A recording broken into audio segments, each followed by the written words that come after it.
Assalamualaikum warahmatullahi wabarakatuh. Izin memperkenalkan diri, nama saya Widya Rumsari, NPM 1975433. Baiklah, saya ingin menjelaskan tentang mata kuliah perilaku konsumen, yaitu adalah pembelajaran konsumen.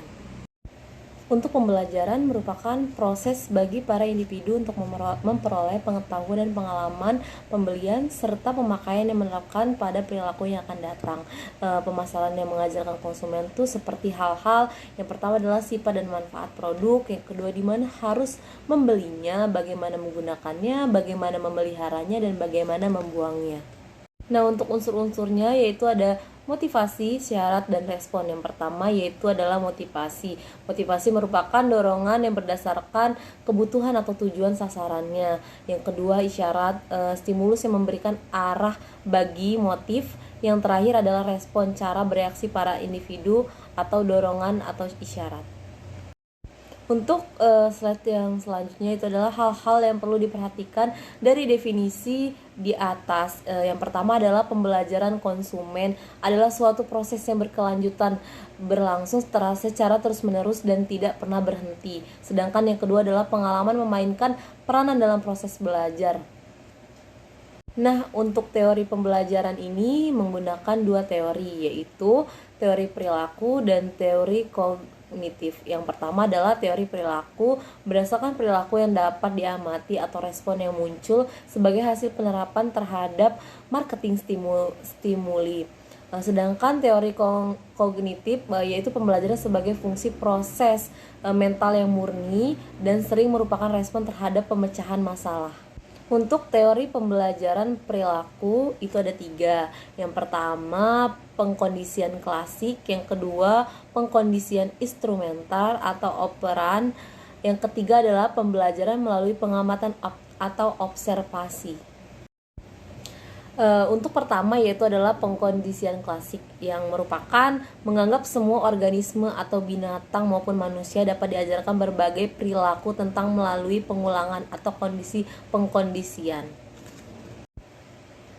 Nah, untuk aplikasi pengkondisian fisik itu yang pertama adalah family branding. Contoh dari family branding itu yaitu merek ABC pertama kali hanya ada pada batu baterai saja, namun kemudian saat ini sudah menjadi beberapa produk seperti kecap, sirup, sambal, mie dan sebagainya. Bisa kita lihat di PPT tersebut gambar-gambar dari produk merek ABC. Selanjutnya yaitu adalah Me Too product, merupakan suatu konsep yang membuat kemasan mirip dengan kemasan produk pesaing. Yang biasanya melakukan ini adalah followers yang berusaha untuk membuat kemiripan dengan produk pemimpin pasar. Pada pesaing yang menciptakan produk Me Too product ini bertujuan untuk menyampaikan pesan bahwa produk memiliki citra yang seperti layaknya produk dengan merek yang sudah ternama.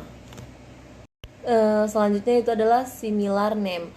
Prinsip produk similar name dengan to me product, yaitu pesaing ingin membuat citra produknya sama dengan produk pemimpin pasar di mata konsumen. Contohnya seperti Oreo PS Rodeo sama-sama biskuit, Nyam-Nyam PS Yan-Yan sama-sama snack anak-anak, Toko PS Toho produk sanitari, dan maupun Gucci atau Gucci produk tas atau aksesoris.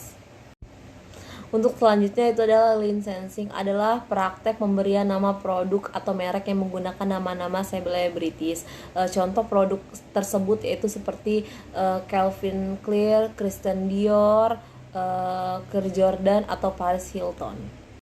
Nah, untuk yang kedua itu adalah teori pengkondisian instrumental, merupakan pembelajaran terjadi melalui proses pencoba, di mana kebiasaan dibentuk sebagai hasil ganjaran yang diterima untuk tanggapan dan perilaku tertentu.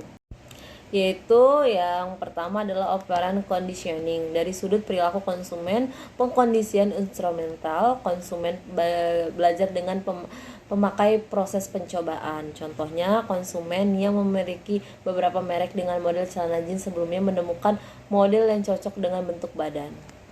Nah, untuk penguat perilakunya itu dibagi menjadi dua. Yang pertama adalah penguat positif dan kedua penguat negatif. Nah, penguat positif berbagai peristiwa yang menimbulkan tanggapan khusus, contohnya iklan sampo menunjukkan model dengan rambut tergerai indah. Sedangkan penguat negatif daya tarik yang menekan rasa takut dalam pemesanan iklan, contohnya iklan kulit keriput tanda penuaan mendorong orang membeli produk skincare anti-aging. Nah, untuk yang terakhir adalah pembelajaran model, yaitu sebuah proses di mana individu mengamati bagaimana orang lain berperilaku dalam menjawab atau berbagai situasi tertentu dalam hasil-hasil berikut yang terjadi, dan mereka meniru atau model perilaku yang diperkuat secara positif ketika menghadapi situasi yang sama. Nah, untuk proses pembelajaran bisa kita lihat di slide tersebut. Yang pertama adalah model pergerakan perilaku dan pengalaman konsekuensi. Setelahnya pengamatan melihat perilaku yang diteladankan dan konsekuensinya. Yang terakhir yaitu adalah peragaan perilaku yang diteladankan atau yang dilakukan oleh pengamat akan meningkat atau menurun tergantung pada konsekuensi yang diteladankan. Untuk slide terakhir yaitu adalah implikasi pembelajaran model, dapat kita lihat di layar bahwasannya ada dua indikator, yaitu penteladanan yang diterapkan dan respon yang diinginkan. Bisa kita baca bahwasannya pembelajaran dalam implikasi pembelajaran model konsumen yang diterapkan. Baiklah, terima kasih, sudah cukup untuk penjelasan mengenai pembelajaran konsumen. Kurang lebihnya saya mohon maaf, pada Allah saya mohon maaf ampun. Terima kasih.